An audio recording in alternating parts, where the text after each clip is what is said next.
Gawas sa akong pagka-nurse. Extra service ang akong pangwarta. Maayong adlaw kanimo DJ Sam, ingon man na sa imuhang mga followers o viewers. Tawagan na lang ko sa pangalang Matet. Gusto po na akong i-share ang akong istorya. Puno sa kasakit ug mga sayop nga desisyon sa kinabuhi. Minyo na ko DJ Sam. Itago na lang nato sa pangalang Benjo ang akong bana. Sa una, okay kaayo nga mong panag-uban. Pero kadugayan, dihang napansin na ni Benjo ang akong binuhatan. Kay ingon pa siya, sige na lang daw kog kalangan og pauli sa among balay. Nganong dugay daw ko muuli permi. Mauna ang iyang pangutanan nako DJ Sam. Pero ako, murason pud kog taman. Busy ko sa trabaho, ug dugay mo abot ang akong ka-shift. Daghan o ga pasyente, daghan kayog asikasuhunon DJ Sam. Pero ang tinuod ana, di lang yun ko ganahan nga makipagstorya sa iyaha. Kapuya na kayo ko mag-explain sa iyaha DJ Sam, kay basin pa unyag unsa ako maistorya ug masakpan pa ko niya.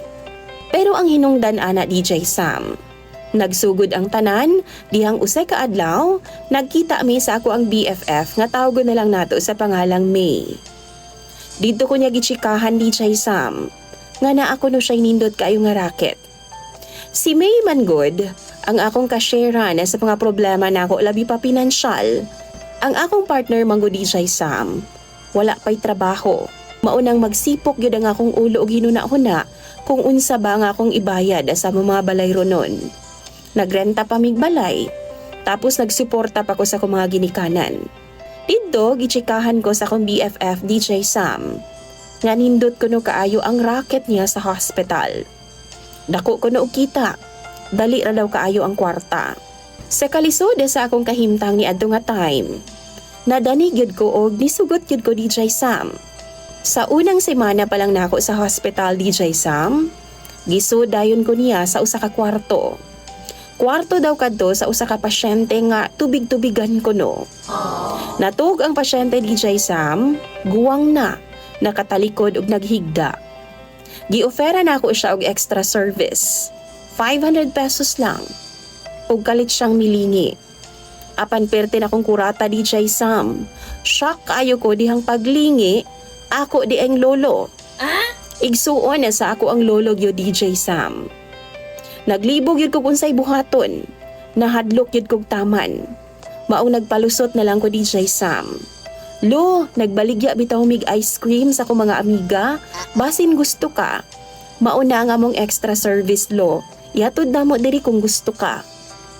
Nituora po siya DJ Sam. Ugwa ko niya giusisa pa. Pagkahuman ato, nagkita mi pagbalik sa akong amiga sa gawas. Ichikahan ako siya sa tanhan. Iya akong gikatawan. Pero nagsaad siya nga mangita og laing customer. Dito niya giingon nga maugi daw ni ang iyang trabaho sa una pa. Ug daghan na daw kaayo siya kliyente, gawas og sulod sa hospital. DJ Sam, pag-abot na ako sa balay, perti na akong kurata pa jud. Kay gi-confront naman ko ni Benjo. Matet, tinuod ba ang nabalitaan ako? Naga-offer man daw ka og extra service sa mga pasyente nimo. Nakulbaan ko DJ Sam og na-shock. Wa dayon ko katubag og nagunahuna ko nganong nakastorya siya ato. Kinsa ang nag-ingon niya? Asa siya masayod? Ni-share kog balik sa ako ang BFF DJ Sam sa nahitabo. Maay na lang gani no kay ning tuora pod si Benjo sa ako ang explanation. Unya, giagni na pod ko ni May DJ Sam nga naalagi daw siya bag-ong kliyente. Kwartahan daw kaayo. Dito daw gihapon sa hospital. Nalipay ko og na-excite DJ Sam kay kwarta na gud na. Pag-abot na ako sa hospital, niadto ko sa giset up nga pribadong kwarto sa ako ang best friend. Apan pagsulod na ako DJ Sam, duol na kaayo ang pasyente. Gika-pick up na ako siya, gipaganahan o gipalong na ako ang suga. Pagsiga sa suga DJ Sam, dito na ko nakita ang amigo sa akong bana nga si Benjo. Grabe ang akong kahadlok o kauwaw ni atong tungura DJ Sam. Labi pa kay gibakaran ko niya nga maabot gidaw ang tanan kay Benjo. Pag uli na ako sa balay DJ Sam, Grabing sukua sa akong bana sa akoa. Bisan unsaon akong explain, dili na siya maminaw nako. Sakto na daw ang tanan. Ug nakipagbuwag na gid siya nako DJ Sam. Grabe na kong hilak tungod kay sakit kaayo. Ang akong gibuhat DJ Sam para lang yun unta nga maluag-luagan na nga among kahimtang. Para makabayad ko sa mga bayro nun. Pero wa gyud ko nasabda ni Benjo DJ Sam. Milakaw gyud siya. Nihilak gyud ko sa grabing kasakit. Og dito na ako nasabdan nga tungod sa akong sayop DJ Sam nga desisyon. Nawa ang ako ang bana nako. Ang akong hinigugma. Ug karon bisag suyuon nako no. Gi-block ko niya sa social media. Tapos dili pud nako kayang mo reach out sa iyang pamilya kay mauwaw man ko. For sure, kabaw na sila kung unsa ang istorya namong duha sa akong bana. Pero gihigugma kaayo nako siya DJ Sam.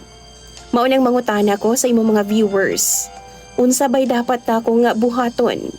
Angayan pa ba nga habulo nako ang akong bana? Mapasaylo pa ba kaha ko niya? Palihog tambagi ko ninyo kay pambasahon ko na tanan. Imong sender DJ Sam. Matet.